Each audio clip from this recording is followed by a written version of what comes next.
Hey everyone, today we're going to be talking about weathering and erosion. My standard is for second grade, and it is use information from several sources to provide evidence that Earth events can occur quickly or slowly. For the activity, the only materials you will need is a responsible adult and your thinking caps. We will be talking about 3 different things today, and the first one is going to be weathering and erosion. The second one is what's the difference between weathering and erosion, and then the third is our hands-on activity.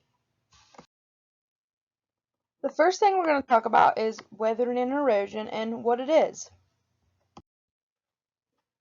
So the first thing is weathering. Weathering is where rock is dissolved, worn away, or broken down into smaller pieces. Heat, wind, water, and living things can cause weathering. And there are 2 types of weathering. It's chemical and mechanical.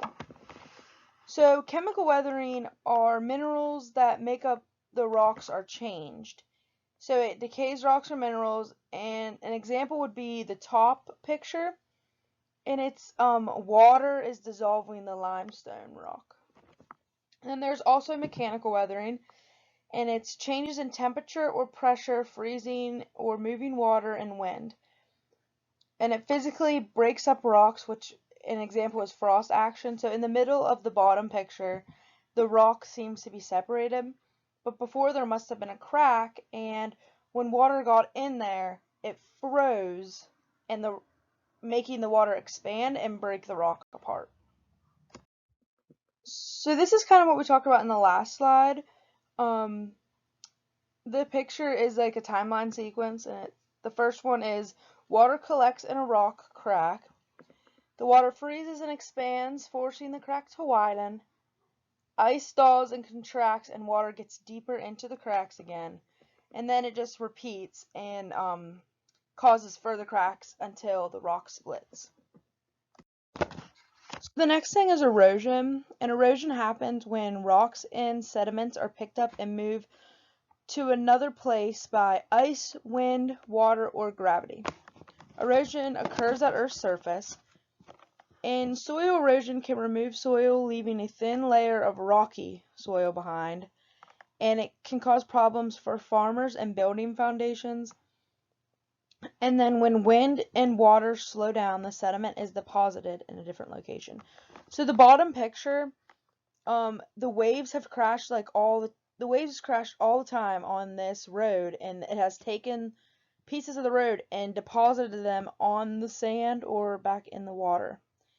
And then the top one, you can tell that there used to be a fence there, but erosion has occurred, and now like the fence posts are almost bare.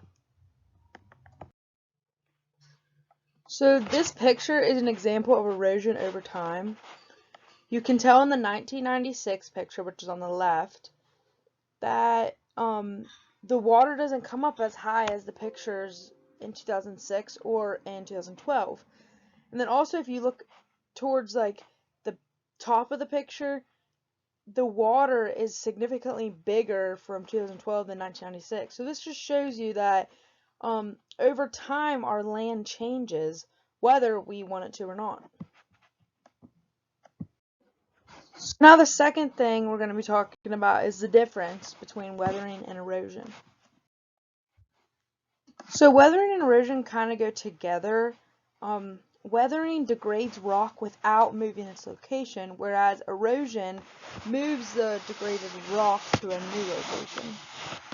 And then weathering is rocks and minerals break down due to wind, water, or other natural processes. And erosion happens when wind, water, and gravity move rocks and minerals to other locations. Now it's time for our activity. So for the activity, remember you only need a responsible adult and your thinking caps. And then for the directions, you and your responsible adult will go around your yard or community to find real-life examples of erosion or weathering. Hey guys, today for our activity, we're going to be finding outdoor examples of weathering and erosion. One thing we found is these roots used to be part of that tree and they used to be all underground, but over time, soil erosion has caused the roots to come up out of the ground. So I live by a set of railroad tracks, and these tracks are a good example of chemical weathering because of all the rust that it shows.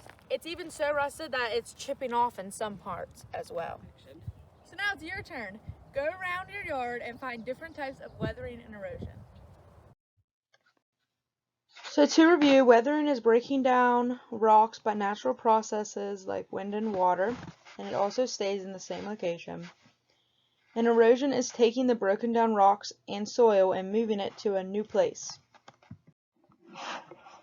And this is just one of my favorite quotes. Every day is a chance to learn. Thanks for watching, and I hope you had fun. And this is just the things that I used for the presentation.